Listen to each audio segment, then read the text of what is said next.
He did what he needed to do. He put on a master class on the feet. I'd never think in a million years with 5 seconds left he'd be locking up an arm triangle, but that's just Bobby Green showing he's multidimensional. You got to love that. Let's talk about the other aspect, though, because where there is triumph, there is also tragedy, right? Tony Ferguson. Once again, I said it going into this fight. I think a lot of people felt the same way. I think mentally, he's too tough. Mentally, he's fortified. The body isn't able to always mimic what the mind can do, though. And Bobby Green pretty much put on the perfect game plan to say, I'm faster than you, I'm sharper than you, and you're not going to be able to touch me really on the feet. He did crack him with the big power shots a couple times, but this should probably be the end of El Cucuy. If you're a responsible fan and you care about the longevity of his health and life, right? What do you think?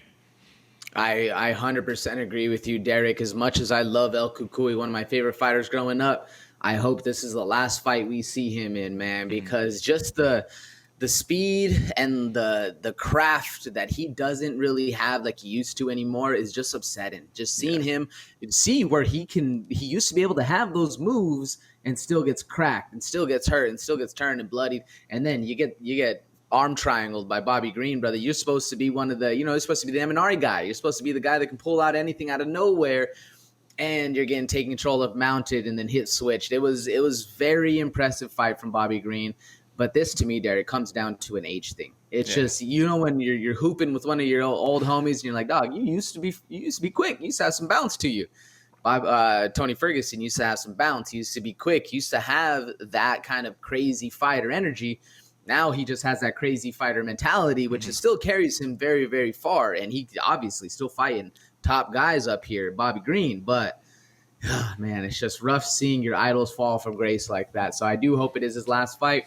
What do you think, Derek? How many more does the crazy man of El Cucuy, the mindset, give him until we see him retire? I just think it depends on how many fights he has left on his contract. If he has a couple more in his contract, he probably fights it out, honestly, right? But I think that the big problem, you said it comes to age. I think it's age along with this other factor that I already mentioned, and it's athleticism. When you're an athlete whose game is predicated on being athletic, when you get older, the athleticism goes away. If you don't have the basic fundamentals, I'm not saying that he's not educated enough to know that, but if you don't implement that time and time again and revamp your fight style, you're going to start getting caught, right? And I think the biggest key here is I said he needed to wrestle against Bobby Green if he wanted to have success. And how does he get into his shots?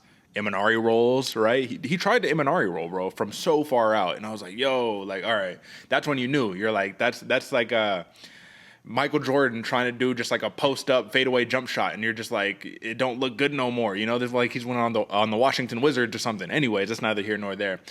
Bobby Green looked spectacular. I think that's really the key that we need to highlight here. Bobby Green looked really, really good, but this now puts us in an interesting place. Yeah, you beat the guy who's been finished in 3 of his last 6 straight losses, right? But if you're Bobby Green, are you just taking these fun OG legacy fights? Like, what are you doing if you Bobby Green? You went from Jared Gordon to Tony Ferguson, so that gets you some stock. Clearly, that's going to get you some stock. But where does that propel you to? Personally, Derek, I don't think Bobby Green's looking to fight for gold. I think he's looking to fight for green. I think this guy is that money fight. He's going to be talking. He's going to be kind of clamoring, making people want to see him fight whoever it is. Doesn't matter as long as it's the biggest payday.